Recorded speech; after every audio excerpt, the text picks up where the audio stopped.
Inter Milan, Manchester City, Real Madrid, all with hopes of winning their respective domestic leagues. Not going to have a lot of time, though, before their first competitive match. Real Madrid is actually petitioning La Liga as we speak for their first match against Osasuna to be pushed back a little bit so Xabi Alonso's team can have a little bit more time to get ready for the La Liga season. But Real Madrid now, they have had competitive preseason, I guess is kind of what you would call it, with the Club World Cup, but did not leave with a good taste in their mouths. Absolutely thrashed 4-0 by PSG in the Club World Cup semifinal.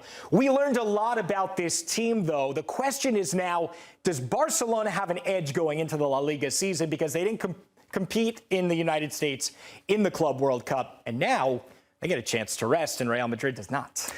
Yeah, it's very interesting what's happening in La Liga right now, and it looks like La Liga, especially reportedly, Javier Tebas is saying, no, we will kick off on time. Good luck with that, Real Madrid. I think the majority of the teams, Alex, will have to rest their best players when it comes to the domestic season kicking off. It's ridiculously late, especially for those teams who got into the latter stages of the competition, including Real Madrid, who have superstars who need to rest because next year, oh, by the way, there's a World Cup coming around the corner for the national team, and they've got to try and compete not only domestically, but also for a Champions League title. So I do think that Real Madrid will have to rotate as much as they possibly can early on the season. What does that mean?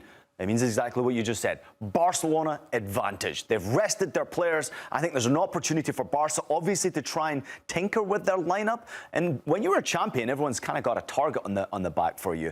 But they are, right now, not the favourites in La Liga, according to the bookies. Minus 125 is Real Madrid. And if you're looking at Barcelona, it's plus 110. But if you're looking for an outsider, it would be Atleti, who are plus 800. Atleti are putting together quietly a team that I think has got depth. The problem is they're struggling to bring it together. Didn't look great in the tournament. No, it looked shocking in the tournament. And that's why nobody's going to put any money on it. And that's why it's plus 800. But Barcelona, to your point, obviously, they have everything checked off. I would like to see Barcelona focus heavily on the Champions League because I do think they let themselves down in the latter stages, especially in those games against Inter, conceding too many goals. But Barca have the advantage. They will be fresh. Great coach on the sidelines. Everyone seems to be happy there. So advantage Barcelona, 110%. Yeah, no question. And this is how Real Madrid starts in their domestic league. They have to wait till October 26th to see Barcelona in the first Clásico. So that's kind of advantage. They will see Atletico Madrid, so they are going to be tested as well. What do you make of the beginning of their schedule? Yeah, a big one, obviously, against Atletico Madrid. It'll be interesting to see, first and foremost, how the players handle that occasion, coming off the back of a Club World Cup, and then very quickly what will happen once you get into September, Champions League starts again. So good luck with that, everybody. I think Real Madrid will get off to a very good start here. You're obviously going up against a newly promoted side in the Real Oviedo. But I do think that Osasuna are a dangerous team, difficult team.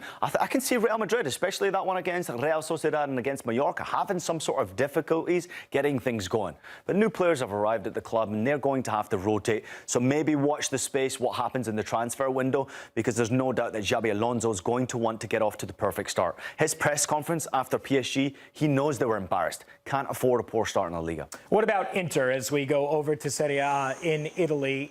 They were eliminated in the round of 16 by Fluminense 2-0, and arguably not the tournament that they were looking for. They came up just short, just 1 point to Napoli on decision day in Serie A last year. This is a team that is, they're kind of getting things back together, and they're definitely have some work to do in the transfer market. There's no doubt about that, and who knows if Denzel Dumfries is going to be part of this team. New manager on the sideline, you never quite know what's going to happen. Obviously, the Club World Cup, you can understand that they were eliminated against Fluminense, which was nowhere near good enough for their standards. Congratulations to Fluminense, by the way. No disrespect there whatsoever. Inter, to me, are a little bit in shambles. They've got a new coach on the sidelines. You have your captain and leader, Lautaro Martinez, speaking out to the players that are maybe not committed to the football club, asking for that commitment. They're an aging group of players. And right now, they are not the favourites to win Serie A. Right now, it's still Napoli at plus 225. Inter are sitting at plus 250. Why is that? And it's because people are reading the script here. Not all is right for Inter Milan. But Inter, in my personal opinion, have the most complete squad. Forget the age. At some point, Inter will be able to turn on. We expected that to happen last season in Serie A. They kind of failed there domestically. But in Champions League, they were pretty terrific until the final. I give them a lot of credit for that. And as an aging group, you've got to be able to manage the season maybe a little bit better than they did do. Losing the big boss is a big problem for them. Kivu comes in, understands and recognises how important it is to have success at that football club. He had that as a player. But if I'm looking for maybe some sort of side bet here, I'm looking at potentially Juventus, where Inter have to go to on match day 3. Juve are putting things right. They're a difficult team to beat. They can score goals. They're a dangerous team that can potentially spring a few surprises. So difficult start. The biggest one obviously comes in October against Napoli, who are the favourites and obviously champions. They have improved their squad. We will still love the Scottish players who are there as well. And they just signed Kevin Mick De Bruyne as well. So they've got a nice addition to their camp and they're getting better and better, Napoli. But here's the big thing. On our networks, you can watch Serie A, and I have absolutely no idea who's going to win that competition. It's the biggest compliment I could provide to the league. It's going to be incredible. You mentioned it, McTominay, kind of a revelation coming over from Manchester United. Okay, last team. This is Manchester City. This is a team in the Premier League that you expect to be at the top, certainly near the top, but they always want to win. They brought in some really key components. Aït-Nouri, Cherki, Reinders. We got to see how they would gel. And before they lost to Al Hilal in the knockout stages of the Club World Cup, for me, they were the team that was playing the best football in that tournament. I agree. They absolutely were, and they looked like they were going to be a very difficult team to beat, and eventually they got found out against an Al Hilal side who are very good and compliment to them as well. Goals they can score, there's no doubt about it. And before the names you just mentioned, they signed Marmoush for a ridiculous sum of money as well. They have weapons, and City just need to bring it all together. The Aït-Nouri signing, I love. I think he's one of the most. If you watched him, he was the best player on the pitch for Man City in a couple of those matches. Yeah, and Cherki close behind him as well. So the new player's doing business for City.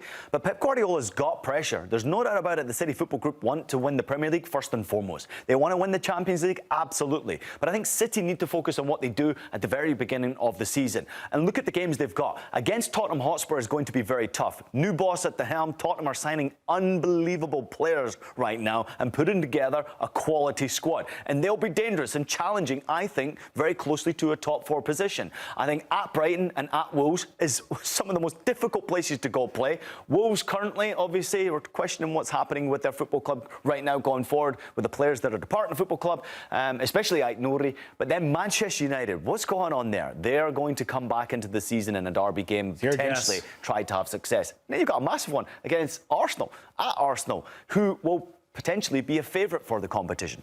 As far as the bookies are concerned right now, City are not the favourites. Liverpool still the favourites. City slightly behind, but you can make some money there because they are my favourites. I think City are actually going to go close with Arsenal at the top. Well, this is only the first 10 matches for Manchester City. Number 11 is the defending champion, Liverpool. Easy one. Yeah, not too easy, not too difficult. They'll be fine.